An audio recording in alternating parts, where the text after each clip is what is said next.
근데 이제 경찰 그 관서뿐만 아니라 부서에 보면 이제 선호 부서가 있고 선호 관서가 있고 또 기피 부서가 있고 기피 관서가 있습니다.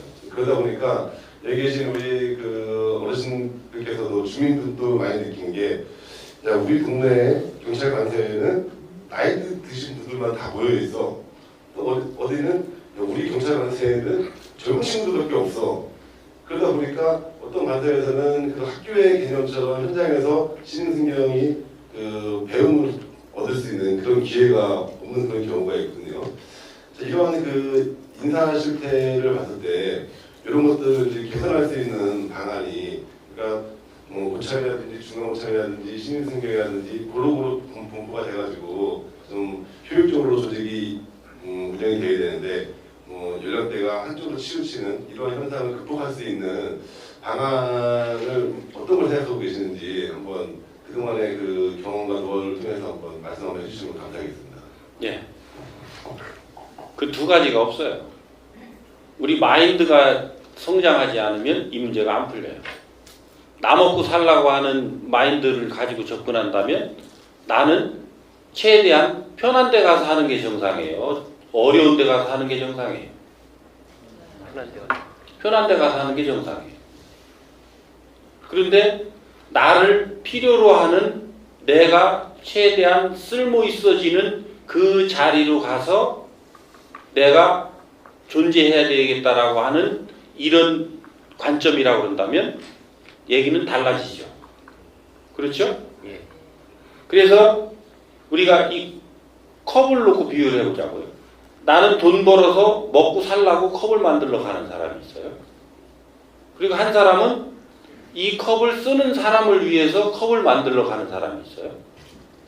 그러니까 그 둘이 똑같아요.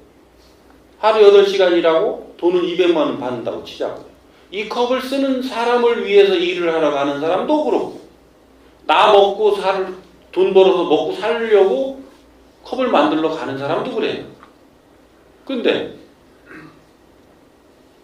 내가 기꺼이 어려운 일을 감당하고 이 컵을 좀 더 잘 만들려고 아니면 사람들이 쓰기 좋게끔 만들려고 노력할 수 있는 사람은 전자일까요? 후자일까요?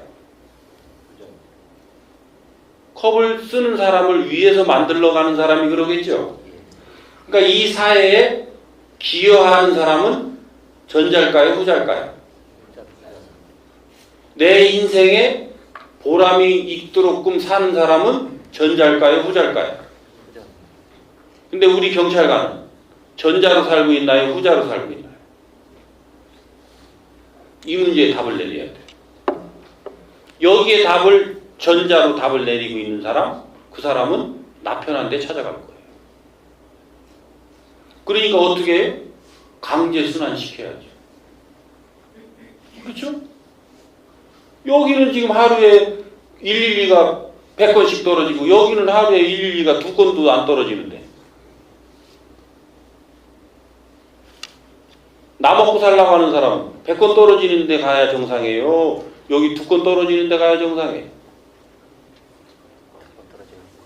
2건 떨어지는 데 가는 게 정상이죠? 그렇게 해서 지금 그렇게 가고 있는데 뭐가 문제예요? 그러니까 100건 떨어지는 데 가는 데는 경찰관이 하나도 없죠. 그래서 저는 거기 폐지하라는 거예요. 폐지해라. 폐지하면 어떻게 되는데? 옆에서 해야죠. 그렇죠? 옆에 지구대 파출소하고 합쳐서 하면 되지. 근데 또 여기 또 안 오네?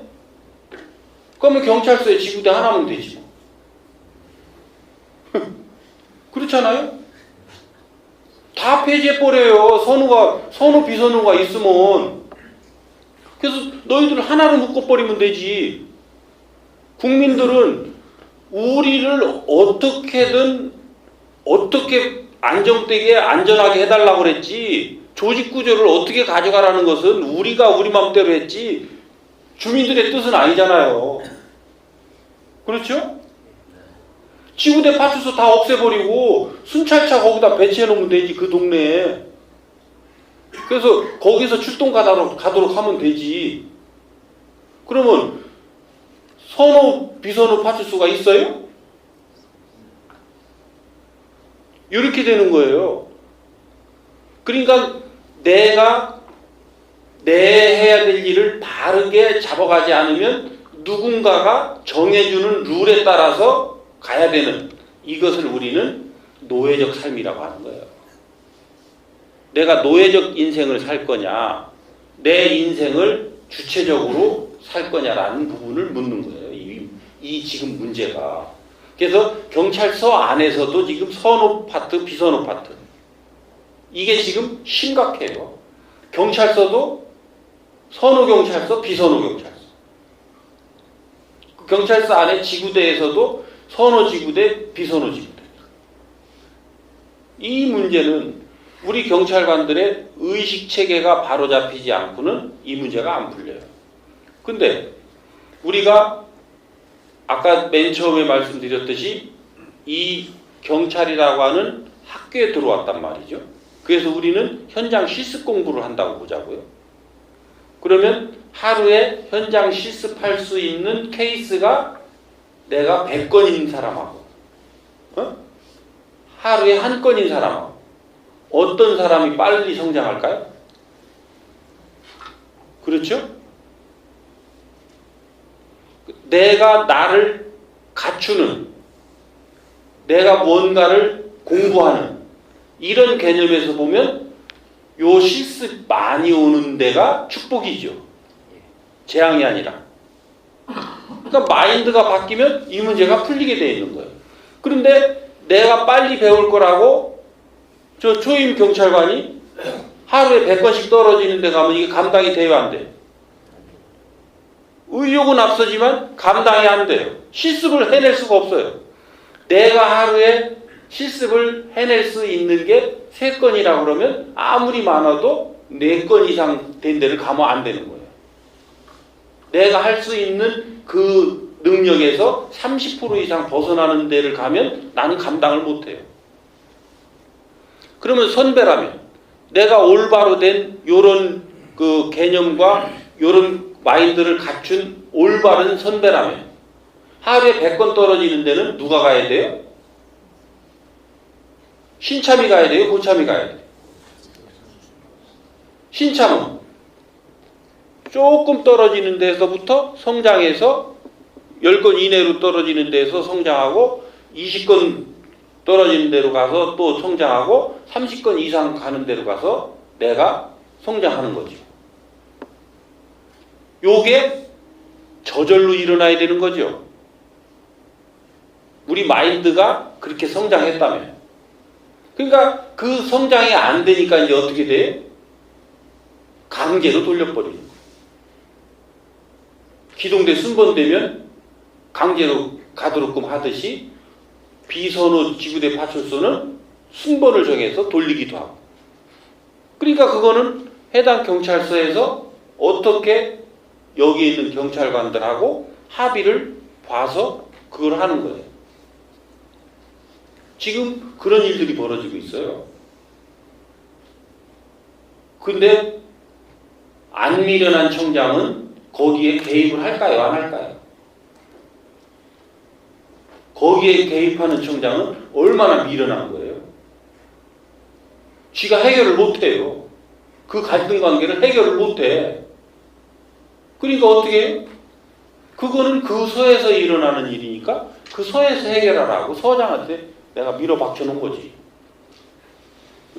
그 서장이 자기 서에서 풀 수 없는 문제인 것 같으면 이제 지방청장한테 의논하러 오겠죠.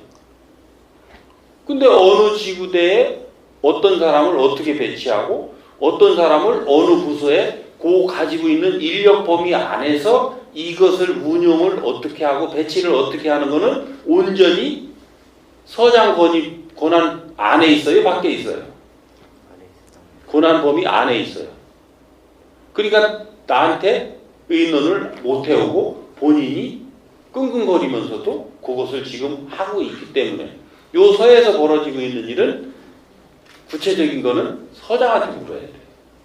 그리고 그 지구대 파출소에 예를 들어서 그 인원을 다 줬다면 어느 팀에 어떻게 배치하느냐라고 하는 부분은 지구대 파출소장 권한 범위 안에 있는 거예요.